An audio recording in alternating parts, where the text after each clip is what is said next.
E aí, pessoal, boa tarde. Meu nome é Diogo. Eu vou apresentar aqui partes dos meus resultados da minha tese de doutorado, que compõem esse artigo que eu chamei de Significância Adaptativa da Coloração Corporal do Caranguejo chama-marés. Então, os chama-marés, eles são esses caranguejinhos bonitinhos aqui que vivem em manguezais e em praias, né, dependendo da espécie, né? Então, existe aí pelo menos 104 espécies ao redor do mundo de chama-maré e cada uma delas vai possuir uma coloração diferente. Então a gente consegue perceber que existe um dimorfismo sexual em relação a esses animais, né?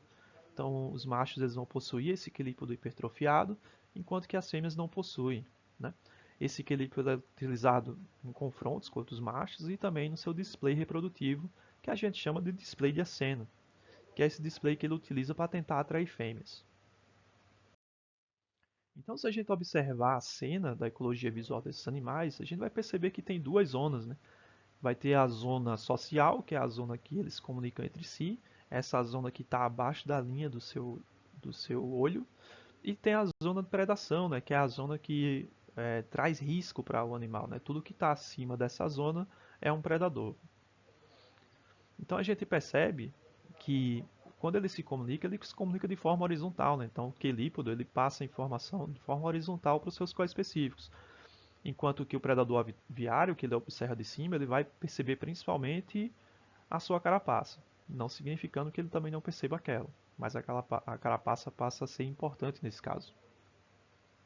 Então a gente vê que existem diferentes custos de coloração em relação àquela e em relação à carapaça.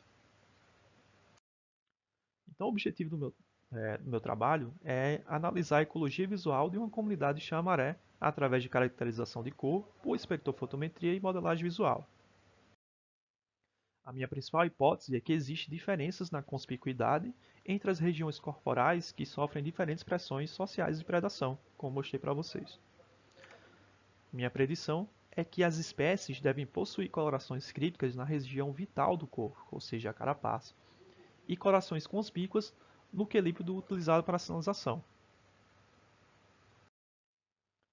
Então, eu adquiri esses dados de cor utilizando o espectrofotômetro, que é esse equipamentozinho aqui. Ele basicamente recebe informação da sonda, a gente posiciona essa sonda na carapaça ou naquela do bicho, ele recebe e joga para o computador. O computador ele vai nos mostrar a quantidade de luz que está sendo refletida em cada comprimento de onda.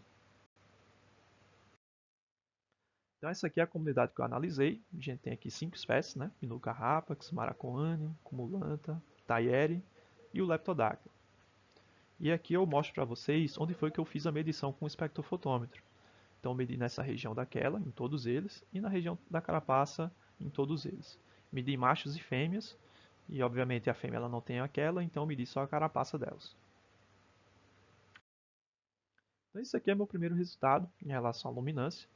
A luminância ela vai ser a quantidade de luz que está sendo captada pelo observador, em cada superfície que eu medi. E eu utilizei 3 observadores diferentes. Utilizei o do qual específico, que é o caranguejo, e de 2 predadores aviários. Então vamos observar primeiro aqui em relação à visão do qual específico. Tá? Então, o que é que eu tenho aqui? Eu tenho carapaça de fêmea, carapaça de macho, quela de macho em cada espécie sob a visão de um chã-maré, tá? Então, no eixo Y, a gente vai ter a quantidade de luz, né? A luminância que está sendo captada pelos sistemas visuais desses bichos em cada parte corporal. Então, a primeira coisa que a gente vê aqui é que as quelas dos machos elas são mais conspícuas, né? Elas refletem mais luz e é mais captado pelos observadores co-específicos. Então a gente vê que isso aqui eu estou comparando só entre as próprias espécies, tá? Então eu estou comparando só em relação à carapaça de macho e em relação à carapaça de fêmea em cada espécie. Então a gente vê que existe diferença quando a gente olha principalmente aquela do macho em relação à sua carapaça. Então, em todas as espécies isso acontece. Então, a gente vai ter um indivíduo em que vai ter uma aquela e ele vai ter a carapaça e aquela sempre vai ser mais conspícua em relação a brilho, em relação à luminância, tá? Outro dado interessante é que a carapaça das fêmeas elas chegam a ser mais brilhosas na visão do qual específico, quando comparada com a carapaça de machos. Então a gente vê aqui, ó, a carapaça da fêmea do cumulanta, a gente vê a carapaça do Tayeri, Rapax e Maracuani, elas chegam a ser mais conspícuas. Isso é interessante, né? Isso é interessante porque as fêmeas elas podem estar utilizando informação na comunicação, utilizando a coloração da carapaça, né, em certas espécies. No caso do Leptodáctilo, a gente não vê essa diferença.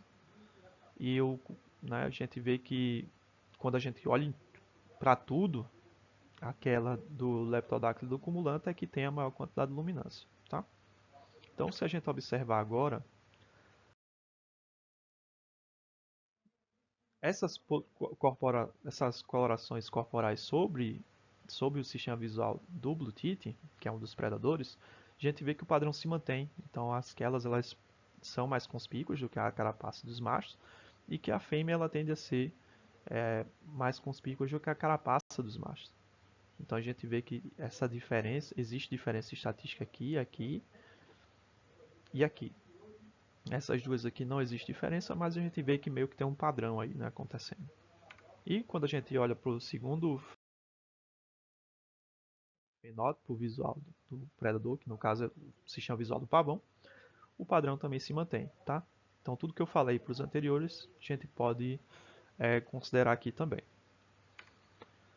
Então o que a gente tira dos resultados de luminância é que corroboramos nossa hipótese, né? Aquelas elas são mais conspícuas, ou seja, a região corporal que não é vital para o animal, ela tende a ser mais chamativa, né? Isso implica em várias coisas. E agora a gente vai analisar. E agora a gente vai analisar em relação ao contraste cromático, tá?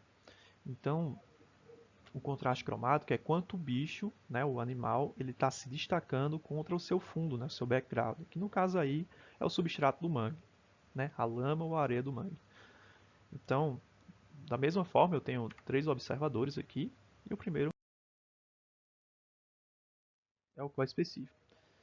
Então, a gente vai ter a mesma coisa, certo? Carapaça de machos, carapaça de macho, carapaça de fêmea, aquela de machos, em cada espécie, e a gente tem aqui o JND, que é o contraste cromático, tá? A gente tem também essas linhas tracejadas aqui, que elas o limitam os limiares de detecção, tá? Então, tudo que tiver abaixo de 1 não é detectável, né? Não contrasta contra o fundo. Acima de 1, abaixo de 3, é detectável, mas acima de 3 ela é muito detectável. Então a gente definiu esses 3 parâmetros, tá? Então a gente percebe que a maioria das carapaças na visão do core específico, eles estão abaixo da primeira linha, né? Então eles são pouco visíveis, não são detectáveis. E enquanto, mas aí tem a exceção, né, que é o cumulanta, né, que tem a carapaça, as duas carapaças de macho e fêmea, eles contrastam bastante contra o seu fundo, não bastante, né, mas eles contrastam e é detectável por cores específicos. Outra coisa interessante é que aquela dos machos no geral, ela vai ser mais conspícua, no caso aqui do maracoânio, no caso do rapax e no caso do taeri. Então nessas espécies aqui eles vão ter um brilho maior em relação naquela e vai ter um contraste cromático também maior.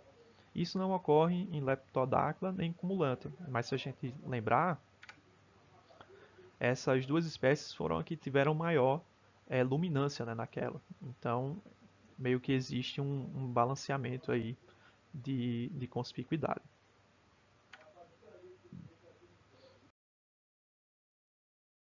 Agora na visão do Blue Tite, a gente vê que o padrão meio que se mantém, né?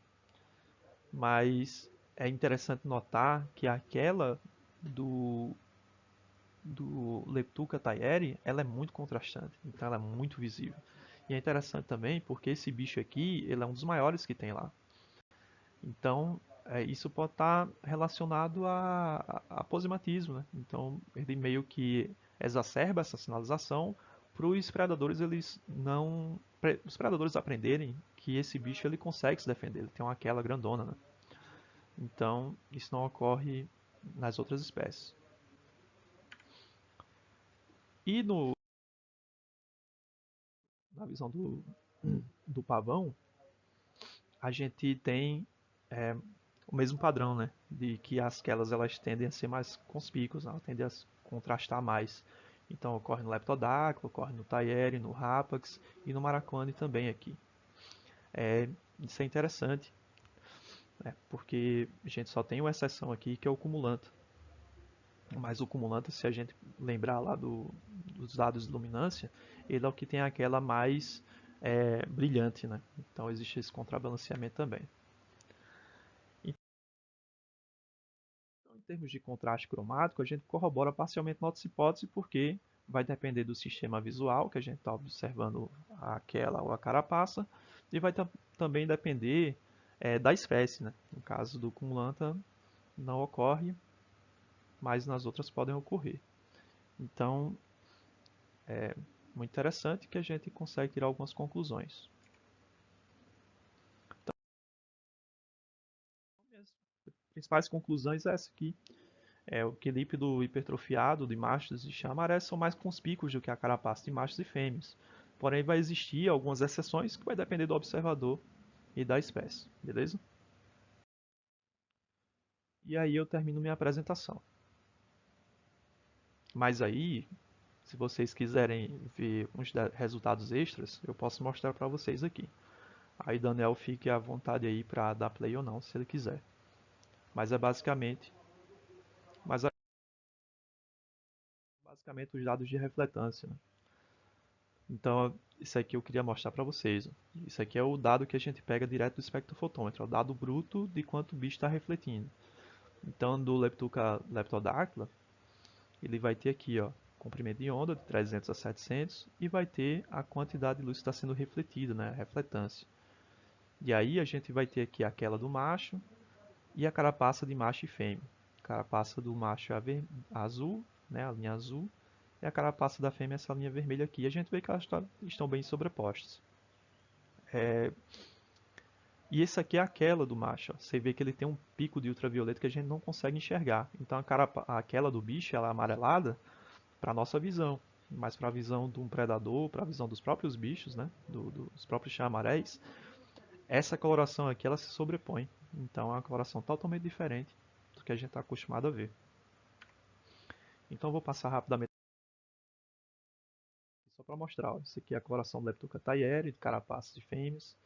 Aqui, ó, aquela do bicho ela é bem mais puxada para o laranja, como a gente está vendo aqui. Do Rapax também, ele tem um pico de UV aqui naquela, mas no geral ele vai ter uma coloração mais amarronzada. Esse aqui é o cumulante, ó. Ele vai ter um pequeno pico aqui de UV, mas no geral ele tem uma coloração mais esbranquiçada, mais acinzentada, que é o que a gente vê aqui. E o maracuane. O maracuane eu achei interessante, porque isso que vocês estão vendo aqui, mais conspícuo, não é aquela, tá? Aquela tá aqui, ó, juntinha das carapaças, tá tudo aqui embolado aqui. Mas a gente vê que ele tem um espectro similar, né? Carapaça de macho, carapaça de fêmea e aquela do macho. Tudo similar aqui. Então a gente vê que o bicho tem uma coloração bem homogênea. Mas aqui, essa sinalização aqui, que está bem conspícua, na verdade é a região da boca das fêmeas. Isso é interessante, porque isso aqui dá um trabalhinho legal, tá? Por quê? Por que, que a fêmea tem essa coloração bastante chamativa na região da boca? Ela pode estar sinalizando também para quais específicos. Lembra da comunicação horizontal? Então é algo a se analisar. Eu achei bem legal isso aqui. E é isso, galera. Agora sim, agora acabou.